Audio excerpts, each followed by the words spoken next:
Halo semuanya, selamat datang di channel yang tidak layak untuk dihina ini.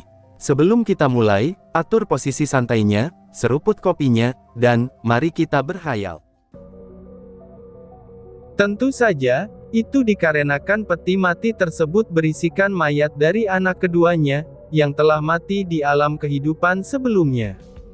Dan makam itu sudah jelas makam dari tuan muda kedua dari alam angin.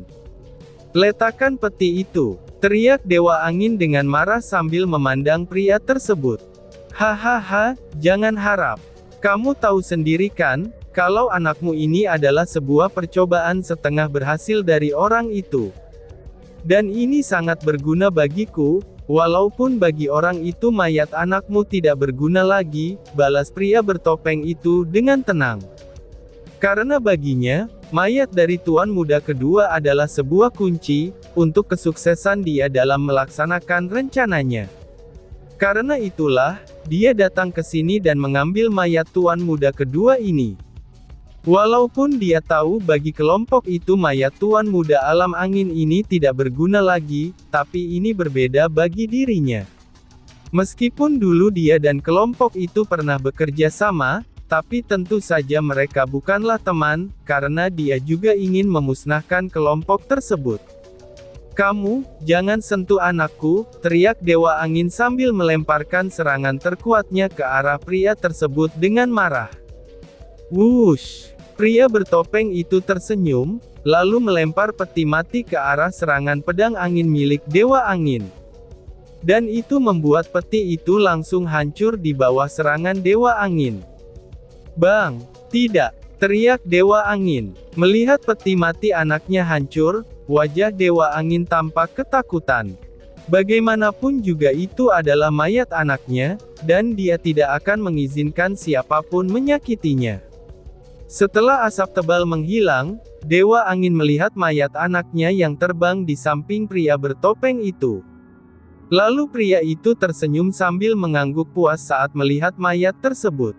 "Bagus, sangat bagus, mayat ini tidak terlalu mengecewakan diriku," ucap pria bertopeng itu dengan wajah gembira.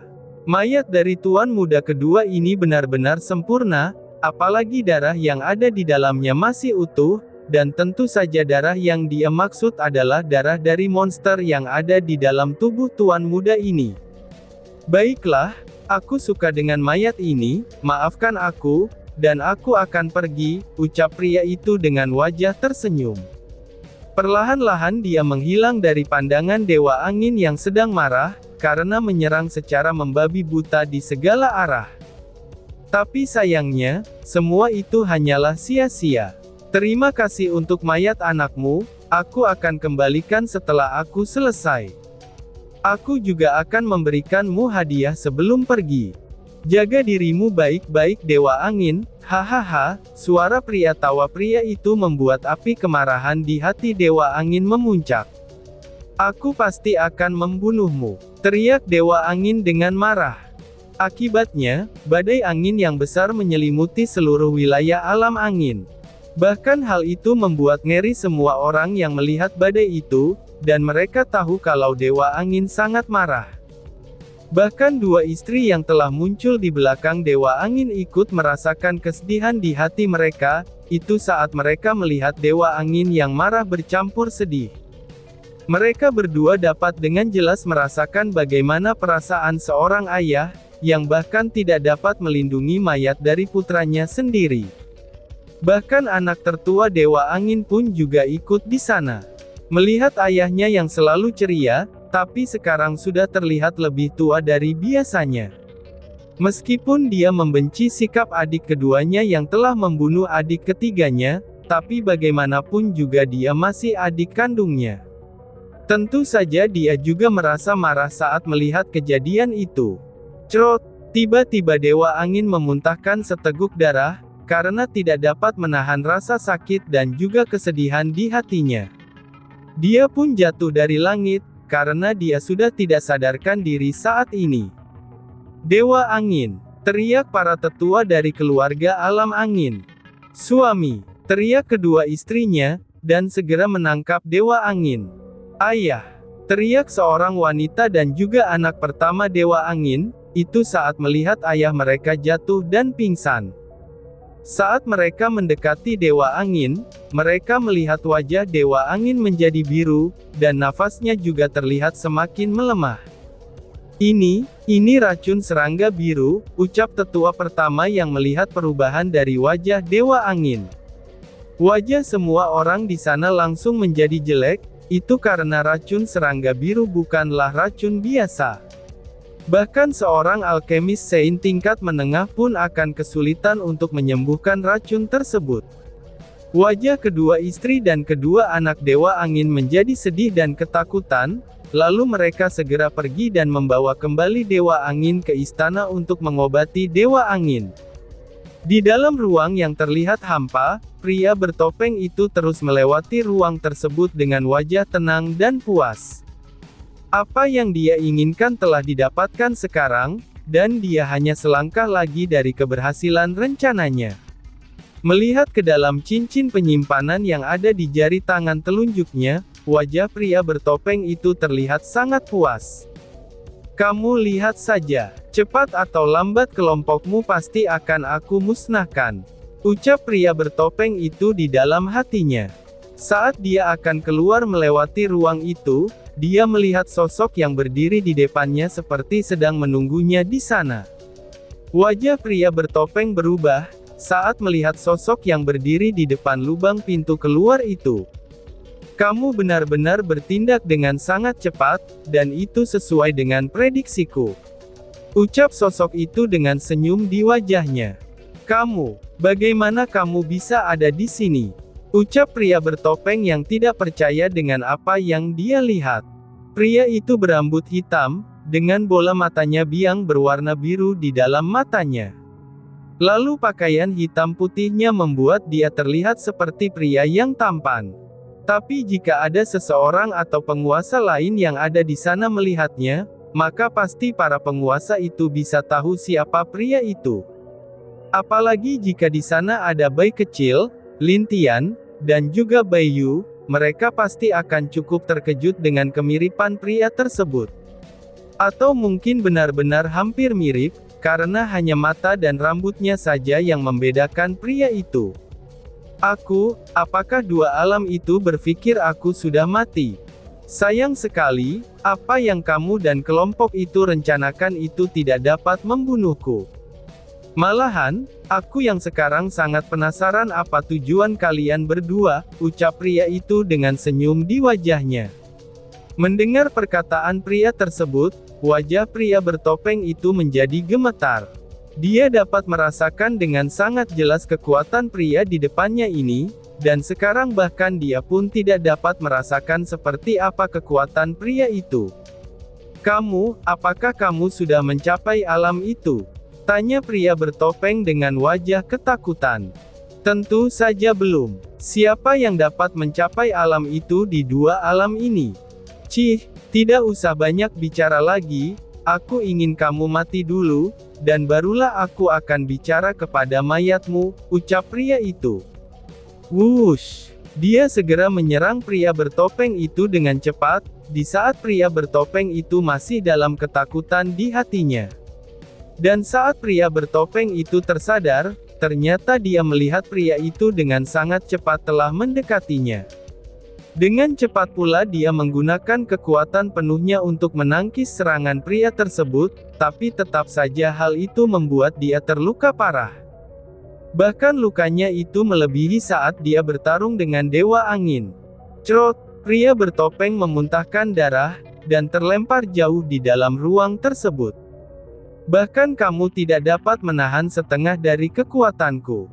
Sayang sekali, ternyata kamu belum ada perkembangan, ucap pria itu dengan senyum di wajahnya. Mendengar ucapan pria tersebut, pria bertopeng ini tidak marah, malahan dia benar-benar ketakutan saat menatap pria tersebut. Di saat dia melihat senyum pria tersebut, ada ingatan yang tidak bisa hilang di hatinya saat mengingat masa lalunya. Di saat itu dia pernah menjebak pria ini dengan orang misterius dengan susah payah, itu waktu berada di dalam formasi tingkat penguasa. Saat mereka berhasil dan pria ini terlihat di ambang kematian, pria itu masih tersenyum kepada mereka berdua, dan itu membuat mereka menggigil ketakutan. Ditambah lagi dengan kata-kata terakhir yang diucapkan pria itu, ini membuat mereka berdua menjadi cemas. Jika aku tidak mati, maka kalian yang akan mati. Dan jika kalian berani menyentuh keluargaku, maka kalian bisa mati. Tapi tidak untuk jiwa kalian. Akan kupastikan jiwa kalian akan merasakan siksaan yang lebih buruk daripada kematian, ucap pria itu dengan wajah masih tersenyum. Dan sekarang pria bertopeng tahu, kalau pria yang mereka bunuh ternyata belum mati, dan bahkan kekuatannya jauh lebih kuat dari apa yang dia pikirkan selama ini. Sepertinya kamu sangat ketakutan. Ayo maju, aku berikan kamu kesempatan. Jika kamu berhasil keluar dari lubang ruang ini, maka aku tidak akan mengejarmu untuk saat ini, ucap pria tersebut dengan wajah sombong, dan bahkan memberi kesempatan kepada pria bertopeng. Melihat ejekan dari pria itu, wajah pria bertopeng menjadi marah. Karena untuk pertama kalinya di dalam hidupnya, dia direndahkan sampai ke titik yang paling buruk dalam hidupnya. Bukan, bagaimana jika kamu berlutut saja di hadapanku, dan aku akan membantu untuk mengampuni nyawa anjingmu. Ucap pria tersebut. Jangan terlalu banyak menghayal, cepat atau lambat, kamu juga akan mati sama seperti dengan Kaisar Langit. Teriak pria bertopeng dengan marah. Mendengar perkataan pria tersebut, tidak ada kemarahan di mata pria berambut hitam bermata biru itu. Dia malah menggelengkan kepalanya, sambil mengejek pria bertopeng itu dengan wajah jijik. Kaisar Langit mati bukan karena dia lemah, tapi karena dia buta dan tidak tahu, kalau dia telah membawa ular berbisa kembali pulang ke rumahnya, ucap pria tersebut dengan nada ringan. Tapi sudah jelas ada sedikit kesedihan di matanya, saat dia mengetahui Kaisar Langit mati dengan cara yang menyedihkan di tangan orang-orang terdekatnya. Sudahlah, aku tidak ada waktu lagi. Alam bawah menjadi kacau karenamu, dan ada sesuatu yang jahat telah hidup dan berkembang tanpa sepengetahuan dirimu. Akibatnya, aku harus turun tangan juga untuk menjaga keseimbangan alam bawah, ucap pria tersebut dengan nada ringan. Dia mengangkat tangannya, lalu sebuah cakar besar menyerang ke arah pria bertopeng dengan sangat cepat, dan tanpa sedikit pun melambat. Seketika, wajah pria bertopeng berubah saat melihat cakar yang tidak dapat dia hindari itu. Bang! Ledakan besar terjadi di ruang tersebut, dan membuat ruang di sana menjadi sedikit kacau. Tapi dengan jentikan tangan pria berambut hitam itu, ruang yang kacau tadi kembali tenang, dan hal itu benar-benar luar biasa jika dilihat. Ingin kabur ya? Orang ini memang mampu, tapi tidak apa-apa.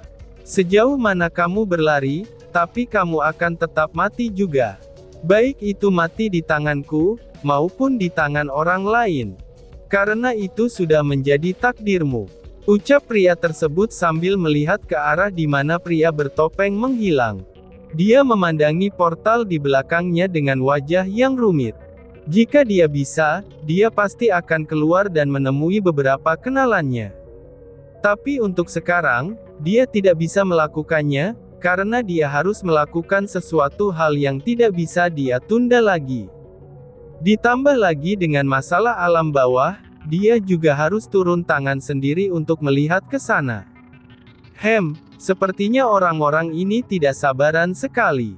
Meskipun aku dapat dengan mudah melewati dua alam, tapi tetap saja kloninganku ini tidak sekuat tubuh asliku, ucap pria tersebut dengan wajah santai. Ternyata apa yang ada di ruang itu hanyalah kloningan pria tersebut, dan itu sudah jelas kalau kekuatan pria ini sangatlah kuat, bahkan melebihi apa yang dibayangkan oleh para penguasa alam lainnya. Dan satu hal yang tidak terduga adalah, pria ini dapat dengan mudah keluar masuk antar alam. Itu berarti, dia bisa dibilang cukup hebat dalam penguasaan elemen ruang. Sudah kehabisan energi ya, ucap pria itu sambil melihat tubuhnya yang mulai menghilang. Tapi dia tidak cemas, karena ini hanyalah kloningannya saja, dan tubuh aslinya sekarang sudah mulai menuju ke alam bawah. Meskipun mungkin di alam bawah dia harus menekan kekuatannya sedikit lebih rendah, tapi itu tidaklah membuat dia lemah ketika berada di sana. Jadi, dia tidak terlalu khawatir tentang masalah tersebut. Mereka, apakah mereka membenciku? Ucap pria itu sebelum benar-benar menghilang. Dan itu untuk pertama kalinya ada kesedihan yang muncul di mata pria itu. Tubuh pria tersebut pun menghilang di dalam ruang tersebut, dan pria bertopeng itu juga berhasil kabur dengan membayar harga yang mahal, itu agar dia berhasil kabur dari pria itu.